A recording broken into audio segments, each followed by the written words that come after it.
The ballroom doors burst open, and Margaret Whitmore's heart pounded as her mother pushed her forward into a sea of watching eyes. Candlelight blazed across the golden walls of Ashcombe Hall, and every guest in the room turned to see the three Whitmore sisters arrive. Margaret felt the weight of every stare like a hand pressing against her chest. She was not ready for this. She had never been ready for this. Her mother, Mrs. Whitmore, gripped her arm and whispered sharply, "Smile, stand straight. Tonight decides everything." Cassandra, the eldest, glided forward without hesitation, her blue gown catching the light, her confidence filling the room before she even spoke a word. Eliza followed close behind, her sharp eyes already scanning the crowd for the one man who mattered most tonight, the Duke of Ashcombe. Word had spread across the county for weeks. The Duke, a widower who had mourned quietly for 2 years, had finally opened his doors again. Every family with an unmarried daughter had arrived hopping for a chance, but few carried the desperate hope that burned inside Mrs. Whitmore. She needed one of her daughters to win his hand, and she had built her entire plan around Cassandra's beauty and Eliza's clever tongue. Margaret was an afterthought, brought only because leaving her home alone would raise questions among the neighbors. She wore a simple gray dress, plain compared to her sister's bright silks, and she kept her eyes low as she walked. The noise of the orchestra, the clinking of crystal glasses, the constant chatter of strangers, it pressed on her like a storm she could not escape. Across the room, Duke Edward Ashcombe stood near the tall windows, watching the crowd with tired patience. He had agreed to this ball only because his advisors insisted a duke needed an heir, needed a wife, needed to move forward. But every conversation felt rehearsed. Every smile aimed at him felt calculated. He had met 100 young women who spoke only of his title and never once asked about the man beneath it. Cassandra approached him first, her laughter light and practiced, her compliments smooth as silk. Edward nodded politely, answering with the same tired words he always used.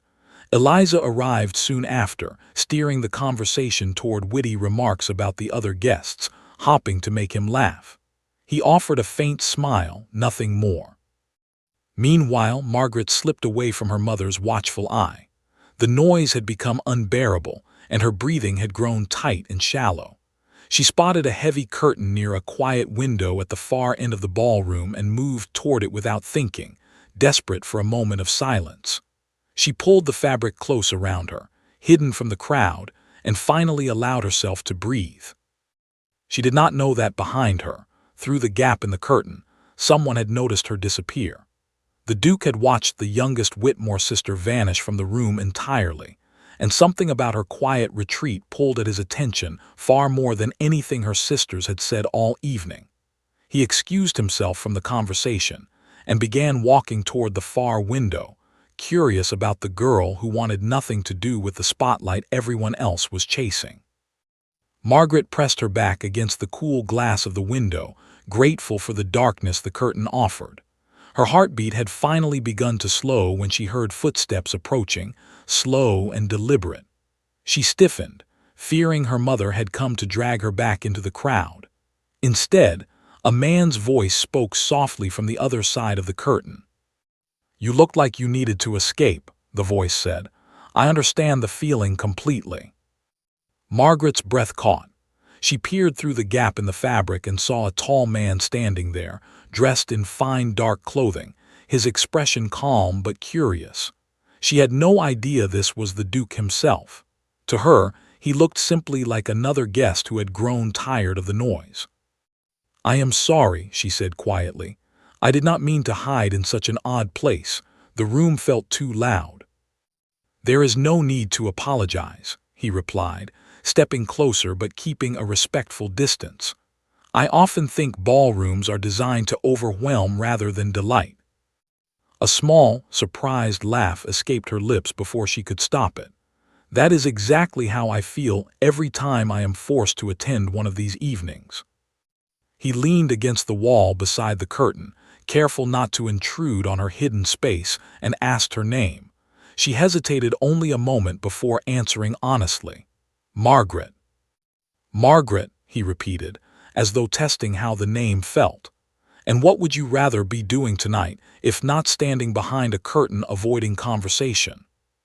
She considered the question seriously, something no one had done in a very long time. "Reading, most likely. I have a book waiting for me at home that I have been trying to finish for a week." "What is it about?" Her eyes lit up despite her nervousness, and she spoke about the story with more passion than she had shown all evening, describing the characters and their struggles as if they were old friends. The man listened closely, asking questions, genuinely interested in her answers rather than searching for a clever remark to impress her. For the first time that night, he felt like he was speaking to someone real. Every other conversation had circled around his title, his estate, his wealth. Margaret had not asked him a single question about any of it. She did not even know who he was, and that made the moment feel strangely honest.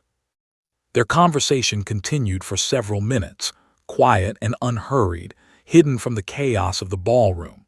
She told him about her sisters, though she never revealed their family name, and he found himself smiling more in those few minutes than he had in months. When a servant called for the Duke's presence for the evening's announcements, he sighed with visible reluctance. "I must go," he said, "but I hope our paths cross again." Before Margaret could respond, he had already stepped away, disappearing back into the crowd. She remained behind the curtain a moment longer, her heart racing for an entirely different reason now, wondering who the kind stranger truly was and whether she would ever see him again. In the weeks that followed, invitations poured into the Whitmore household, each one a fresh opportunity for Cassandra and Eliza to compete for the Duke's attention. Their rivalry, once playful, had grown sharp and cold. Cassandra ordered new gowns from the finest seamstress in town, determined to outshine every other woman at the next gathering. Eliza spent her mornings practicing witty remarks in front of a mirror, rehearsing conversations she hoped would charm the Duke into laughter. Mrs. Whitmore fed the rivalry without mercy, praising whichever daughter seemed to be winning favor that week and scolding the other for falling behind. "A duke does not wait forever," she reminded them constantly. "One of you must secure his heart before the season ends." Margaret, meanwhile, was told to remain quiet and useful, expected to help arrange flowers, mend torn hems, and stay out of sight during important visits. She did not mind the work itself, but the constant reminder that she was not considered part of the competition left a quiet ache she tried hard to ignore. She often thought of the man behind the curtain, the stranger who had asked about her book instead of her prospects, and wondered if she would ever meet someone like him again. At the next social gathering, a lavish dinner hosted by a neighboring family, Cassandra secured a seat close to the Duke and spent the evening steering conversation toward his estate and his plans for the future. Eliza, not to be outdone, arrived early and positioned herself near the entrance so she could greet him first, offering a string of clever observations about the other guests. Edward endured both conversations with practiced patience, nodding at the right moments, offering brief replies, his mind elsewhere entirely. He found himself scanning the room throughout the evening, searching for a plain gray dress and a quiet voice that spoke without pretense. She was nowhere to be found, and disappointment settled over him more heavily than he expected. He began attending more events than his advisors had hoped for, accepting invitations he would have once declined without a second thought. His household staff noticed the change and whispered among themselves that the Duke seemed distracted, restless, searching for something he could not quite name. His closest friend, a cheerful gentleman named Henry, teased him about it one evening. "You attend every ball in the county now," Henry said, grinning over a glass of wine. "Should I assume a certain young lady has caught your interest?"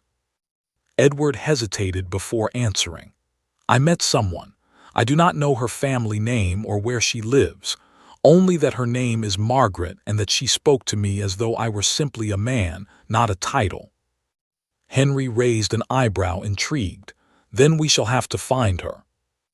Back at the Whitmore estate, Margaret spent her evenings finishing the book she had described that night behind the curtain, imagining, foolishly perhaps, that the kind stranger might ask her about the ending one day. She had no way of knowing that across the county, a duke was quietly determined to find her again, even as her own sisters fought fiercely for a prize they did not realize had already slipped from their grasp. The garden party at Ashcombe Hall was smaller than the grand ball, but every guest understood its importance. The Duke had personally requested a quieter gathering, one where conversations could unfold without the noise of a crowded ballroom. Mrs. Whitmore arrived early with her 3 daughters, determined that this would be the day one of them secured a lasting invitation into the Duke's life. Cassandra wore a dress of pale rose silk, and Eliza carried a parasol that matched perfectly, both sisters ready to claim their moment. Margaret, once again dressed simply, walked a few steps behind, expecting to spend the afternoon quietly among the flower beds while her sisters competed for attention near the fountain. Edward greeted the guests one by one, his expression polite but distant, until his eyes landed on Margaret. Something in her posture, the way she lowered her gaze and hesitated near the edge of the garden, struck him immediately. He excused himself from a conversation with Cassandra mid-sentence and walked directly toward her, ignoring the surprised look on her sister's face. "Margaret," he said, stopping in front of her, "I did not expect to find you here." She looked up, startled to hear her name spoken so warmly by a man she had not seen since that night behind the curtain. Recognition crossed her face slowly, disbelief following close behind. "You," she whispered. "You are the Duke." He nodded, watching her carefully, half expecting her to react as every other woman had once they learned his title, suddenly polished and eager. Instead, Margaret's expression shifted to something closer to worry. "I did not know," she said quickly. "That night I only spoke to you as a stranger. I never meant to overstep." "You did nothing wrong," he assured her, his voice gentle. "In fact, it was the most honest conversation I have had in years." Nearby, Mrs. Whitmore watched the exchange with growing alarm, her face pale as she realized the Duke was speaking to her youngest daughter with more warmth than he had shown Cassandra or Eliza all season. She hurried over, attempting to insert herself into the conversation, praising Cassandra's accomplishments loudly enough for the Duke to hear. Edward remained polite but firm, keeping his attention on Margaret. "I have thought of our conversation often," he told her, ignoring her mother's interruptions. "I would like to speak with you again, properly this time if you are willing." Margaret's heart raced, torn between disbelief and quiet hope. She had spent her whole life standing in the shadow of her sisters, never once imagined as someone worthy of a duke's attention. Yet here he stood, choosing her, seeking her out despite every effort her family had made to keep her hidden. Cassandra and Eliza exchanged a look of stunned confusion from across the garden, their carefully planned strategies suddenly meaningless. Whispers began to spread among the other guests, curious about the sudden attention the Duke had given the quiet Whitmore sister. Margaret, overwhelmed but strangely steady, agreed to walk with him through the garden, unaware that this simple conversation would soon change the course of her entire life.